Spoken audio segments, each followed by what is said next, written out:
विश्वास फाउंडेशन एक आध्यात्मिक, सामाजिक, सांस्कृतिक और शैक्षणिक संगठन है जिसकी स्थापना 13 अप्रैल 1978 को गुरुदेव स्वामी विश्वराज द्वारा की गई थी। इस संस्था का मुख्य उद्देश्य मानव सेवा और आत्मबोध है, जिसे ध्यान और सेवा के माध्यम से समाज में जागरूकता फैलाकर प्राप्त किया जा सकता है। 13 अप्रैल को विश्वास फाउंडेशन दिवस जो काफी धूमधाम से मनाया जा रहा है, इस बारे में फाउंडेशन के सामाजिक व कल्याणकारी कार्यों की जानकारी देते हुए साध्वी नीलिमा जी ने बताया कि उनकी संस्था द्वारा महीने में 15 से 16 बार रक्तदान शिविर एवं पौधारोपण किए जाते हैं।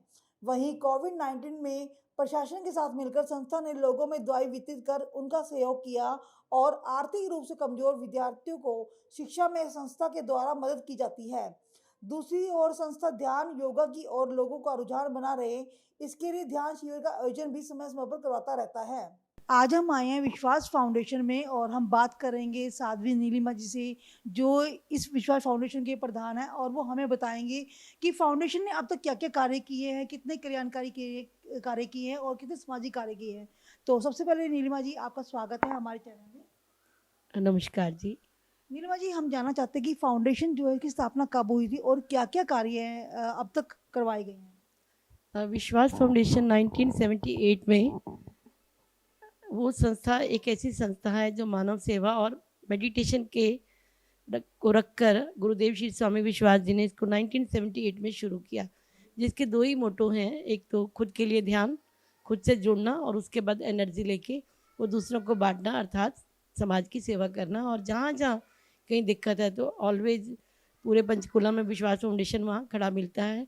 आप सब जानते ही हैं, कई सालों से हम लोगों ने जो भी अभी तक नेचर की ओर से क्लाइमेटीज आई, जैसे उत्तराखंड में हुआ या गुजरात में हुआ, शिमला में बादल फटे थे, अभी केरल में हुआ, सुनामीज आई, तो हर समय हम लोगों ने यहाँ से बहुत सामान भेजा। ये तो एक रहता ही कि जो नेचुरल जब होता है, लेकिन रूटीन हमारा रहता है कि जैसे हमारे पास एक चलता फिरता हॉस्पिटल है। कोरोना के टाइम को देखते हुए गरीबों के लिए उस समय एक बस प्रॉपर हॉस्पिटल की तरह है, उसके अंदर डॉक्टर जाता है, टेस्ट होते हैं, फ्री मेडिसिन होती है।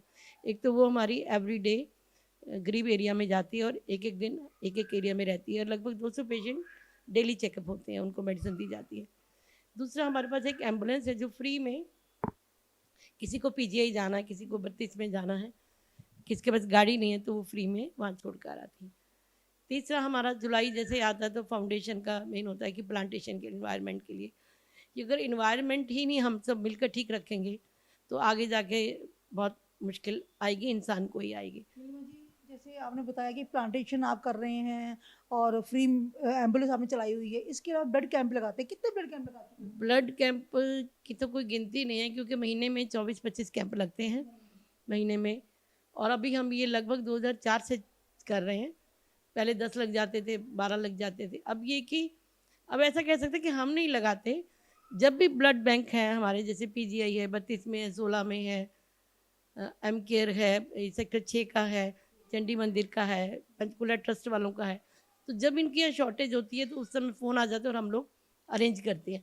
पहले हम लोग करते थे, लेकिन अब ये सोचिए कि समाज की दिक्कतों की वजह से अब हम करते हैं। जब आ जाता है मैसेज तो करते ही हैं कैंप। हमेशा भी हमारा 4 तारीख को कैंप लगा है, 6 को भी लगा है, तो कल भी कैंप है, होके हटा, तो कैंप तो रहते हैं, वो है पिक्चर।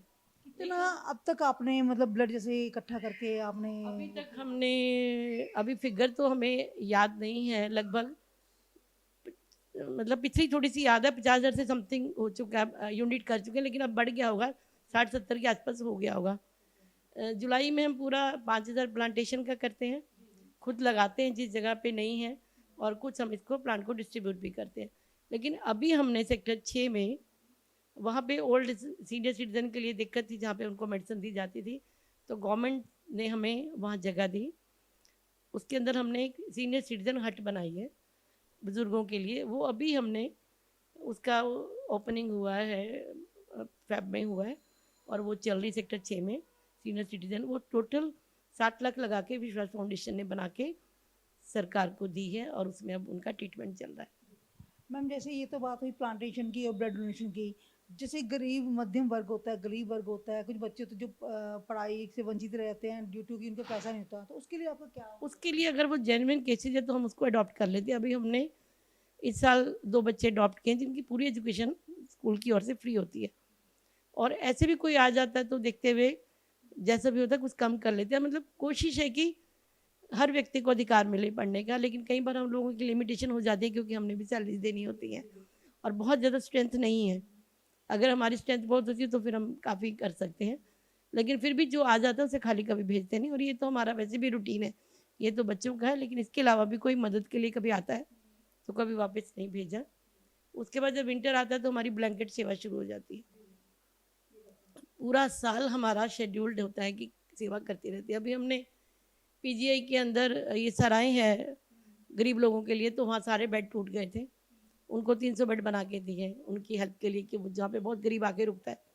तो इस तरह से कार्य करते ही रहते हैं।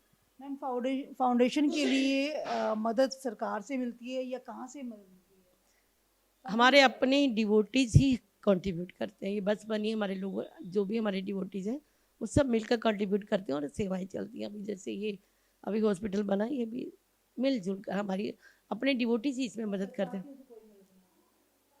अभी हमने टीवी के बच्चे भी अडॉप्ट किए हुए हैं 3 साल से। 50 बच्चों को हम डाइट देते हैं। ये गवर्नमेंट की जो स्कीम थी कि हमने टीवी का कोई रहने नहीं देना, तो उसके अंतर्गत सरकार ने हमें कहा था सेक्टर 6 के हॉस्पिटल है, तो हमने फिर 50 पर्सन अडॉप्ट किए। हर महीने हम उनको डाइट देते हैं 50 लोगों को। जैसे अब आपका फाउंडेशन डे आ रहा है तो उसके लिए क्या क्या तैयारी है? फाउंडेशन डे हमारा है गुरुदेव जी ने स्थापित किया था, और सबसे बड़ी बात है हर्ष का विषय कि उनका बर्थडे भी 13 अप्रैल को ही है। 13 अप्रैल को ही हमारा फाउंडेशन डे है और 13 अप्रैल को ही इनका गुरुदेव जी का संन्यास दिवस है। तो इसको मद्देनजर रखते हुए मेडिटेशन का ही रहता है कि अगर मेडिटेशन इंसान करेगा, अगर एक इंसान बदल गया तो वो 4 को बदलेगा ही बदलेगा, लेकिन वो बिना ध्यान के, बिना मेडिटेशन के नहीं बदल सकता। तो ये इंद्रधनुष ऑडिटोरियम में बहुत विशाल रूप से ये कैंप होने जा रहा है। 1 दिन का है, 11 से 1:30 बजे तक सिटिंग रहेगी। उसके बाद सबके लिए भोजन प्रसादम है। हमारे हर कैंप, हर कार्य फ्री ऑफ कॉस्ट होते हैं। हमारे डिवोटी मदद करते हैं, बाहर से हम किसी से मांगते नहीं हैं। अभी इतने लोग 1500-1600 लोग आएंगे, उनका भोजन सब ये सब डिवोटीज ही कर रहे हैं। तो ये कार्यक्रम रहेगा फाउंडेशन डे पे, क्योंकि इतना मानसिक तनाव है। आप जैसे सारा दिन फील्ड में हो, कितना तनाव है। हर बच्चा, बड़ा, टीचर, जो जो जहाँ पे है, जिनका भी माइंड से रिलेटेड वर्क है ना, वो टेंशन में है। और टेंशन को रिलीज करने का एकमात्र मेडिटेशन ही है, उसके अलावा हो ही नहीं सकता। अब तो डॉक्टर भी कहने लगे कि ज़्यादा प्रेशर है तो थॉट रेशो बढ़ जाता है कि मेडिटेशन करो। तो अगर हम सब मिलकर मेडिटेशन को अपना पार्ट ऑफ द लाइफ बना लें तो सारे इंसान सुखी रहेंगे, खुश रहेंगे। और मेडिटेटर होता है वो अपने लिए काम तो करता है, अपने जीवन को तो ठीक करता है, वो दूसरों के लिए भी खड़ा होता है, क्योंकि उसके अंदर मेडिटेशन करने से बहुत एनर्जी आ जाती है। अभी तो हम आधे अधूरे थके थके अपना ही काम नहीं कर पाते, लेकिन जब ध्यान करेंगे तो हम 10 लोगों का भी काम संवारेंगे। Thank you. तो ये थे हमारे साथ साध्वी नीलिमा जी, जिन्होंने बताया कि भी विश्वास फाउंडेशन द्वारा क्या क्या कार्य किए जाते हैं। यहाँ तक कि मनुष्य के दिमाग में शांति रहे, तनाव से वो वंचित रहे, इसके लिए ध्यान का भी प्रोग्राम चलाते हैं। और इसके अलावा बच्चों के लिए, बड़ों के लिए काफ़ी कल्याणकारी कार्य करते हैं। हमारे स्कूल में भी मेडिटेशन से शुरू होता है। जी जी। अपने बच्चों को भी मेडिटेशन कराते हैं और मेडिटेशन से ही क्लोज करते हैं कि बच्चों को, अगर एक बच्चे को भी इसका अंदर पड़ गया ध्यान का, तो उसकी लाइफ सारी अच्छी रहेगी। तो आपने जाना कि स्कूल में भी जो शुरुआत है वो मेडिटेशन से होती है, उसके बाद ही पढ़ाई शुरू होती है। तो मैं पंचकुला से करुणा मित्तल, चैनल 18 भारत के लिए।